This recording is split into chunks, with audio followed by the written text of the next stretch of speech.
So this is the time lapse of issue 3, page 22, the final page for issue 3. I'm starting off with a thumbnail redrawn in Clip Studio Paint, based on a scanned thumbnail from my sketchbook. On this page there was a lot of dialogue and I needed to plan out where that was going to go, so you'll see in this time lapse there's a lot of tweaking of placement of word balloons, and also what was actually being said in the word balloons. I'm pretty picky about my lettering.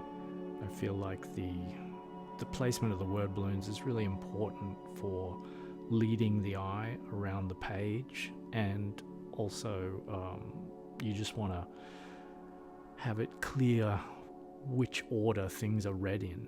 So this page was my homage to Batman 66, the 60s Batman TV show, the wall crawling gag that they always used to do, and so I downloaded a photo from the internet and then used Clip Studio's 3D models to kind of get in that pose, and then I would draw a sort of a rough ball and cylinder figure off of that, and then the rest of the drawing I just kind of do myself.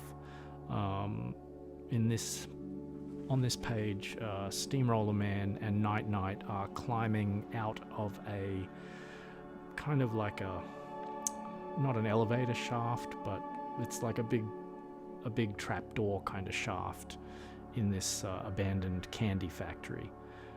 They're using a tied together cable to climb back up the wall. I didn't want to use the flat angle from Batman 66, even though that was my original idea. When I drew it out in a thumbnail version, it just was going to be too flat, and I wanted something that looked a bit more dynamic. I'm also experimenting here on this page with very unconventional panel layout. The panels are actually created out of the negative space left around the central figures in the composition of Night Knight and Steamroller Man. So you'll see as we get further into this time lapse how that evolves.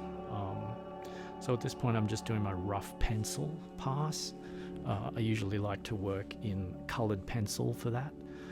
This is all done in Clip Studio Paint, so it's all digital at this stage, at every stage really. I like Clip Studio for its ability to make corrections really fast, and I can cut and resize and reposition elements as needed.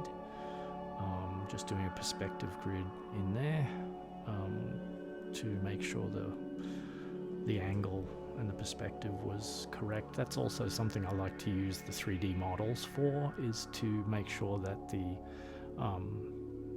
if it's a difficult pose, like this was a really tricky pose, and so I decided the 3D models would really help due to the foreshortened nature of this pose, and it did really help. I don't think I would have been able to do it quite as easily unless I had sort of actually posed live models and taken photos. So yeah, now I'm drawing one of the inset panels of Night Knight looking back over his shoulder. I roughed out this whole panel and then decided that didn't quite look enough like he was looking back over his shoulder, although I do like that face. Now that I see it, I like that a lot, but I did decide to change it at some point, which you'll see in this time lapse. So the idea of this page, the gag on this page, is that Night Knight is talking and Steamroller Man is just kind of making kind of noises and not saying anything, and then Night Knight realizes, like, hey, are you eating something? And then Steamroller Man reveals that he's eating marshmallows. They've just finished fighting an enemy, which was basically a creature made out of marshmallows. So Steamroller Man ate some of the marshmallows after they defeated him. So it's a bit gross, but I thought it was kind of funny. So hopefully no one gets too upset. So yeah, you can see here that I basically redid the whole layout here. Repositioned all the word balloons, enlarged Night Knight's figure in the foreground, added another panel. I just felt like it needed something more in the upper left corner. Placing something in the upper left corner is good because you give the reader's eye something to focus on, since in Western comics we read left to right, and so I like to always put something in the upper left-hand corner, because that way the reader sort of subconsciously knows, like, oh, this is where I start reading, and then it's a matter of just placing your word balloons and your graphic elements in such a way that you lead the eye around the page from there.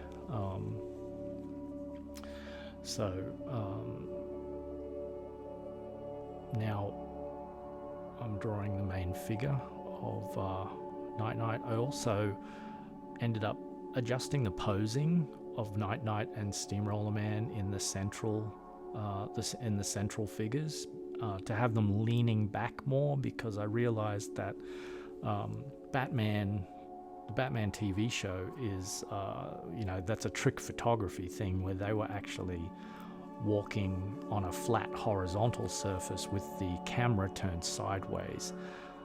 So they're not actually being affected by gravity in the same way that you would if you were actually climbing up a wall with the earth behind you rather than under your feet. If that was actually happening, you would be leaning back against gravity. So here, the green pencil, I was trying like a slightly more cartoony version of Night Knight. I had a sort of idea that if I could start drawing the characters more cartoony, it would maybe enable me to produce pages a little quicker. I won't change the style of this during this particular story, but it's just something I'm thinking about for the future stories that I want to do for Steamroller Man, just so I can get them out a little faster. Yeah, that's what I was doing with the green pencil there. So yeah, here we are, putting in the musculature and stuff for Steamroller Man.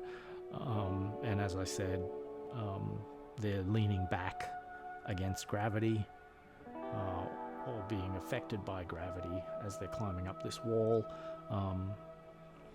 And I hoped that the vertical orientation also kind of suggested, oh, they're climbing up something.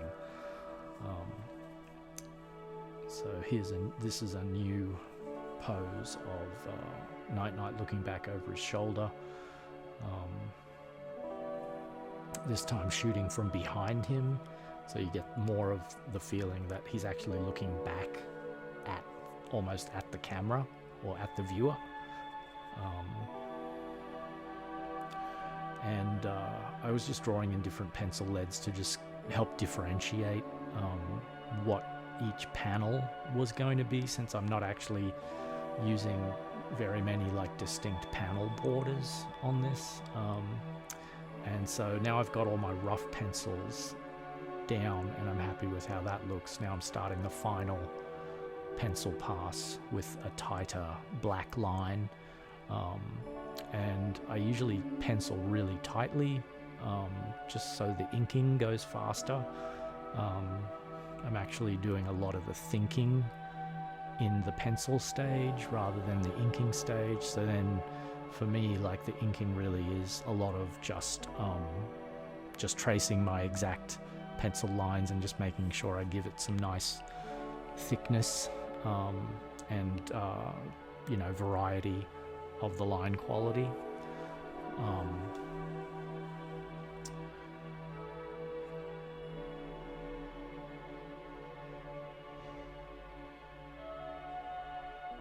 So yeah, I think this is the third time that I've drawn Night Night in this top corner on this page. Definitely going with a slightly more cartoony way of drawing his chin and cheek, a little bit more graphic in terms of the angles and the amount of lines. I'm pretty happy with that. Started to really like this this sort of double lighting technique.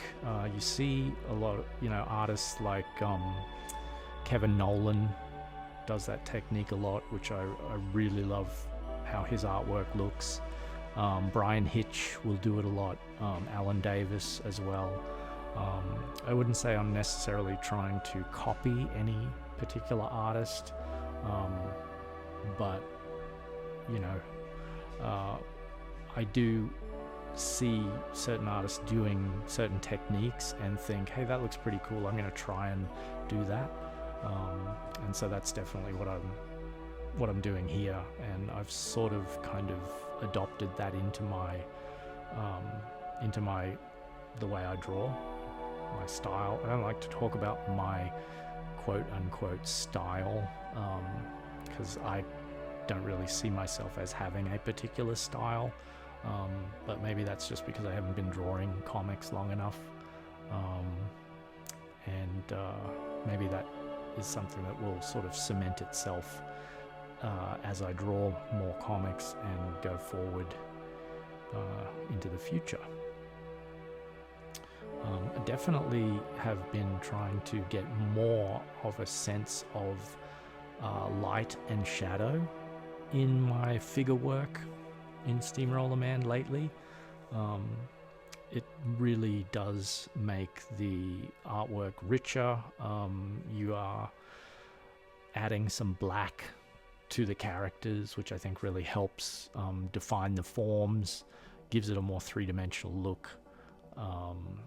And it's also really fun, especially when it works. And as you can see in this time lapse, it's sort of taking me a couple of tries in certain spots to get it looking quite right. But again, practice makes perfect, and that's part of why I enjoy drawing, is because I'm always trying to improve and just get better at what I'm doing.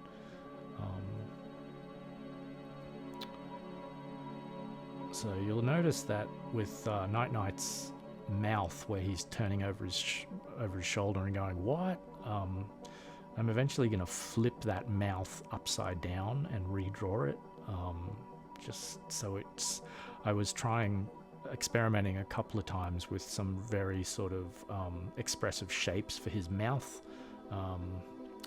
Nothing was quite right, so you'll see. And now I'm in the inking phase.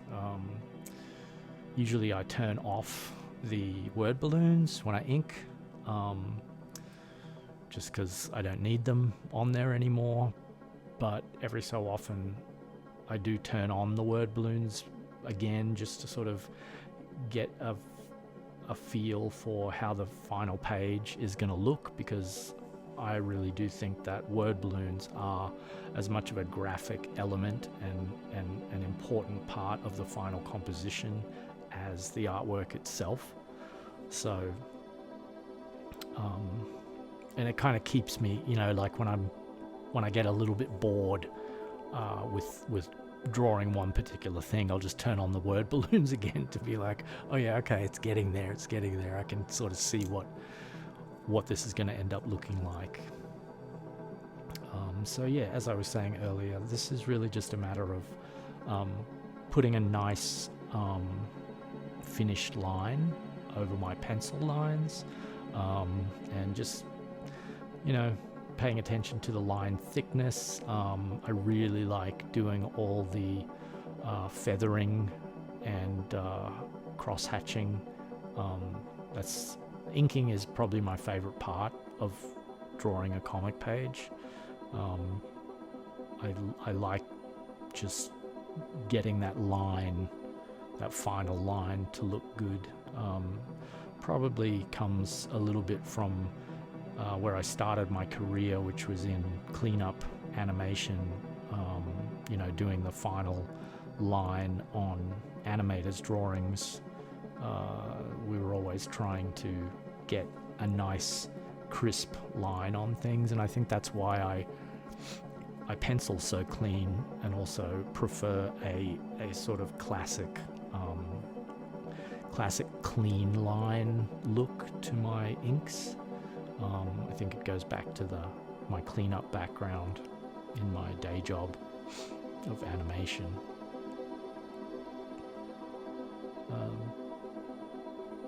So yeah, just inking away here. One thing with the blacks, I always do the blacks on a separate layer.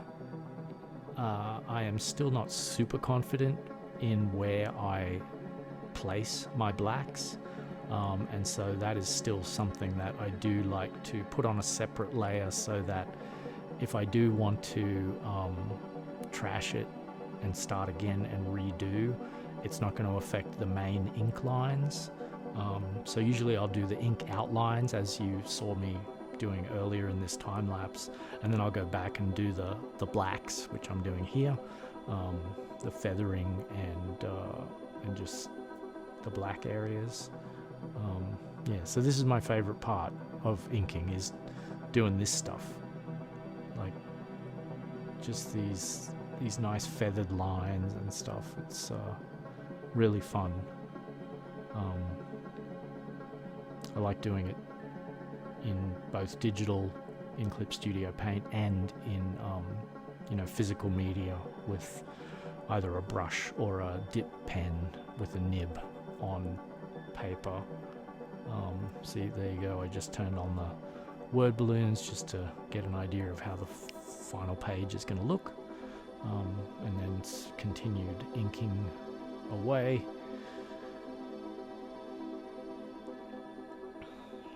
Now I'm doing tones, so with Clip Studio Paint, I put a new layer, color in a shade of grey, but then turn that layer into a tone layer, a screen tone layer, and then Clip Studio Paint allows you to adjust the pattern, the density of the pattern of the screen tones. It's another thing I really like adding to my work is screen tones, because I think it just gives it a really cool traditional look.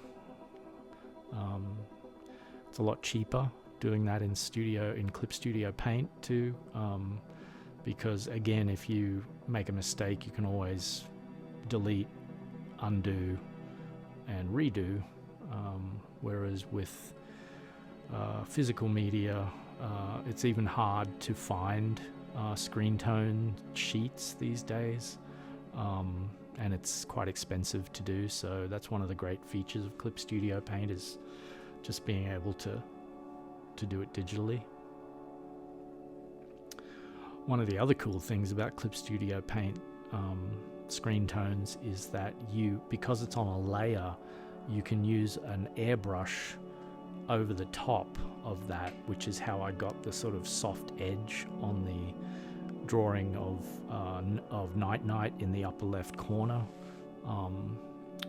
The soft edge on the screen tones is achieved by just putting a white kind of airbrush effect over the screen tone.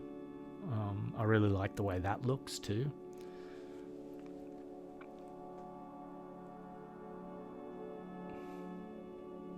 it's always fun to, I like giving Steamroller Man, I try and give him funny facial expressions. Always fun to come up with new expressions.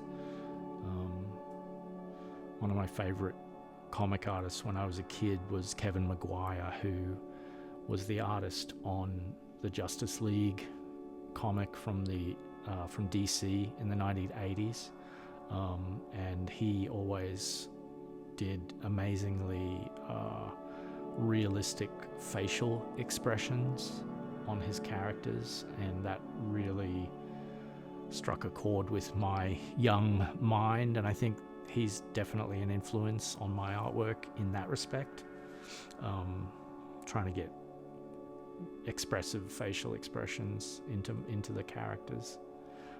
So now I'm just putting the finishing touches on the background, and this page is going to be almost done.